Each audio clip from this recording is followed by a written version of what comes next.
अस्सलाम वालेकुम guys, welcome back to our YouTube channel. तो लास्ट लेक्चर के अंदर हमने वीकेस्ट प्री कंडीशन को डिस्कस किया था और हमने देखा था कि सेट ऑफ स्टेटमेंट्स के 3 टाइप्स होते हैं।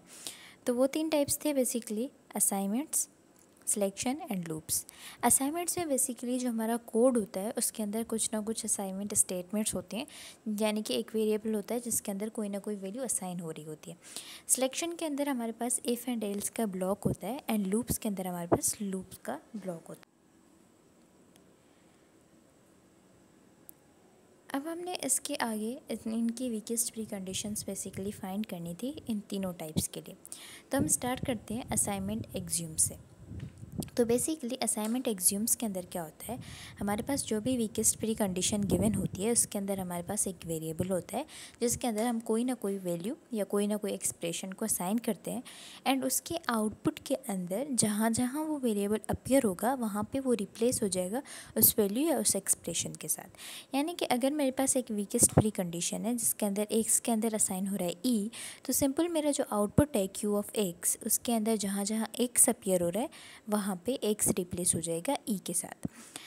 तो अब ये तो थी हमारे पास जब हमारे एक स्टेटमेंट है और उसके अंदर हमने असाइनमेंट की हुई है। तो उसके कुछ एग्जांपल्स हैं यहाँ पे, जैसे कि यहाँ पे हमारे पास आई मौजूद है और उसको हमने रिप्लेस किया है i-1 के साथ। ठीक है, तो यहाँ पे हमारे पास आउटपुट के अंदर वैल्यू है i=0।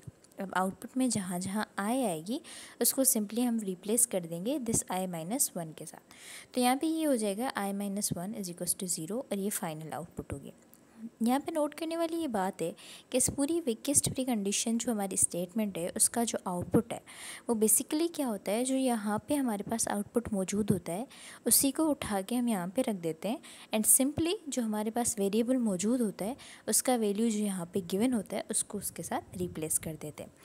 दूसरा एग्जाम्पल देखते हैं। अब यहाँ पर हमारे पास आई में असाइन किया गया है ये वाला वैल्यू, ठीक है, और यहाँ पर आपके पास आउटपुट है। अब सिंपली हम क्या करेंगे, इस आउटपुट को उठा के यहाँ पे रख देंगे और इस आई को सिंपली रिप्लेस कर देंगे इस वैल्यू के साथ जो कि हमने यहाँ पे किया हुआ है।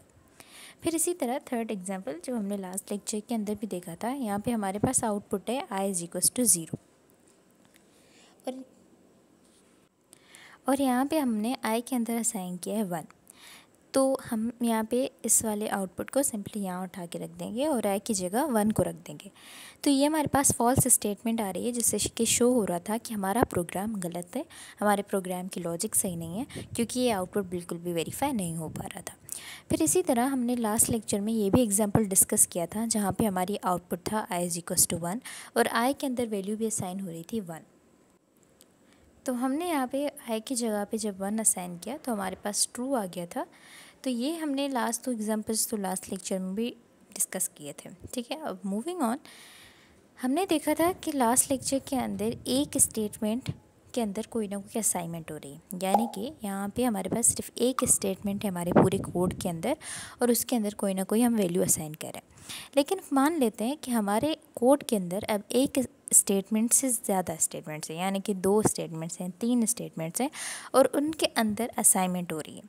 तो फिर इस कंडीशन में हम वीकेस्ट प्री कंडीशन को कैसे टैकल करेंगे? तो बेसिकली होगा क्या, हमारे पास अगर एग्जांपल के ले लेते हैं कि 2 स्टेटमेंट्स हैं, तो सबसे पहले हम वीकेस्ट प्री कंडीशन फाइंड करेंगे सेकंड स्टेटमेंट की कुछ इस तरह से, ठीक है, और फिर हमने यहाँ पे जो भी इसका आउटपुट आएगा वो यहाँ पे रखते हुए वीकेस्ट प्री कंडीशन फाइंड कर लेंगे फर्स्ट स्टेटमेंट की।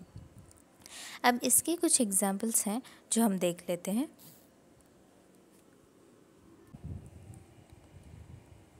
एक एग्जांपल देख लेते हैं वीकेस्ट प्री कंडीशन का। हमारे पास यहाँ पे 2 स्टेटमेंट्स मौजूद हैं और ये हमारे पास आउटपुट मौजूद है। ठीक है, अब हम क्या करेंगे, बेसिकली हमने देखा था कि हमें हर स्टेटमेंट पे इंडिविजुअली वीकेस्ट प्री कंडीशन को अप्लाई करना है।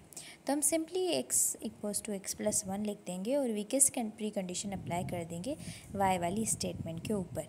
ठीक है, और यहाँ पे आ जाएगा हमारे पास आउटपुट जो कि हमारे पास x=y। ठीक है, अब क्या करेंगे हम लोग, सिंपली जो y की वैल्यू है उसको रिप्लेस कर देंगे जो हमारे पास आउटपुट में y है उसके साथ। तो हम बाकी सारी स्टेटमेंट को सेम लिखते हुए यहाँ पे असाइनमेंट कर देंगे x+1 और हम लोग क्या करेंगे, x= y+1 हो जाएगा क्योंकि हमने y को रिप्लेस करना है। ठीक है, तो ये हमारे पास आ जाएगा x = y+1। ठीक है, अब यहाँ पे ये जो हमारे पास आउटपुट है वो इसका आउटपुट बन जाएगा, यानी कि अब हम क्या करेंगे, x की जगह रिप्लेस कर देंगे इसको और x+1 लिख देंगे। तो हमने पीछे पढ़ा था कि हमारे पास जो वीकेस्ट प्री कंडीशन होती है वहाँ पे आती है स्टेटमेंट और आउटपुट। अब ये इक्वलेंट होता है आउटपुट के, यानी कि हम आउटपुट को सेम ही रखते हैं जिस वेरिएबल में वो होता है, और सिंपली जो वेरिएबल हमने उसको साइन किया होता है, जो वैल्यू उसको साइन किया होता है, उस आउटपुट में उस वेरिएबल की जगह वो वैल्यू आ जाता है। तो हम लोग भी यहीं पे यही करेंगे कि जो हमारे पास आउटपुट में x है उसके अंदर जो हमने वैल्यू असाइन की है उसको रिप्लेस कर देंगे, यानी कि ये बन जाएगा x+1 = y+1, और +1 कैंसिल आउट हो जाएंगे, तो हमारे पास फाइनल स्टेटमेंट आ जाएगी x = y। ठीक है, और यही स्टेटमेंट हम ऊपर आउटपुट के अंदर देख कर आए थे जो कि था x = y। ठीक है, तो ये हमारा वेरीफाई हो जाता है। अब हम मूव करते हैं एक और एग्जाम्पल की तरफ, वीकेस्ट प्री कंडीशन का जो कि है। अब इसके अंदर हमारे पास अगेन दो स्टेटमेंट्स हैं, एक के अंदर 2 × x+1 है और दूसरा है हमारे पास y = y-1, और इसके अंदर हमारे पास आउटपुट गिवन है y = 3 × x। तो हम individually weakest pre condition assign कर देंगे और यहाँ पे हो जाएगा x के अंदर असाइनमेंट है हमारे पास 2x+1। ठीक है, और अब वीकेस्ट प्री कंडीशन अप्लाई हो जाएगी y वाली स्टेटमेंट के ऊपर, यानी कि ये बन जाएगा weakest pre condition y = y-1। ठीक है, और हमारे पास आउटपुट है y = 3 × x। ठीक है, अब क्या होगा, अब जो y है हमारे पास उसकी जगह पे वैल्यू आ जाएगी y-1, हम इसको रिप्लेस कर देंगे।